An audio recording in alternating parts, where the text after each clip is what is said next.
안녕하세요. 오늘은 최근 화제가 된 노웅래 전 의원의 압수수색에 관한 대법원 판결에 대해 이야기해 보겠습니다.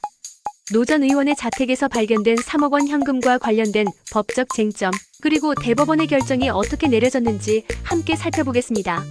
노웅래 전 의원 자택 압수수색 위법 판결 1. 사건 개요. 2022년 11월 16일 검찰은 노웅래 전 의원의 자택을 압수수색했습니다. 그 과정에서 3억 원이 든 현금을 발견했는데요.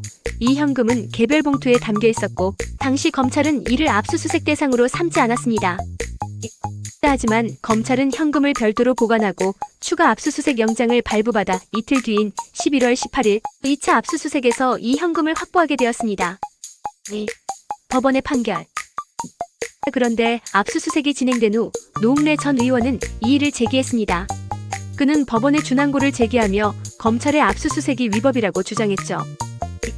그리고 서울중앙지법은 2023년 1월 검찰이 발부받은 영장을 엄격하게 해석해야 한다고 판단하면서 봉투에 들어있던 현금은 수색 대상이 아니었다며 압수수색이 위법하다고 판결했습니다. 3. 대법원 판결. 이 판결에 불복한 검찰은 재항고를 제기했지만 2023년 3월 18일 대법원 3부주심 이은구 대법관은 검찰의 재항고를 기각하고 압수수색 처분을 취소하는 판결을 내렸습니다. 대법원은 검찰이 압수수색을 진행하면서 법적 절차를 준수하지 않았다는 점을 명확히 했습니다. 특히 영장의 문헌을 엄격히 해석하면서 현금은 수색 대상이 아니었다고 판단했습니다. 4. 법적 쟁점과 의미. 이번 판결의 핵심 쟁점은 바로 압수수색 영장의 발부 절차입니다. 법원은 압수수색 영장의 문헌을 엄격하게 해석해야 한다고 밝혔습니다.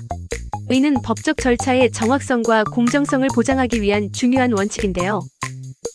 또한 위법하게 수집된 증거는 증거 능력이 없다는 법적 원칙을 적용한 사례라고 볼 수 있습니다. 즉 검찰이 압수수색을 진행하면서 법적 절차를 지키지 않았기 때문에 압수된 현금은 법적으로 효력을 인정받지 못했다는 것입니다. 5. 노웅래 전 의원과 향후 전개.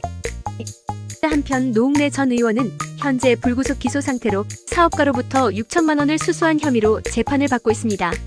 이번 압수수색에서 확보된 현금이 중요한 증거로 작용할 수 있을지는 이번 사건의 향후 전개에서 중요한 쟁점이 될 것입니다. 이번 판결은 법적 절차의 중요성을 다시 한번 상기시켜줍니다. 검찰은 법원의 영장 발부 절차와 수색 대상에 대한 명확한 기준을 준수해야 한다는 점이 강조된 사례입니다. 마무리. 오늘은 노웅래 전 의원의 압수수색 위법 판결에 대해 살펴보았습니다. 이 사건을 통해 법적 절차와 공정성의 중요성을 다시 한번 되새길 수 있었습니다.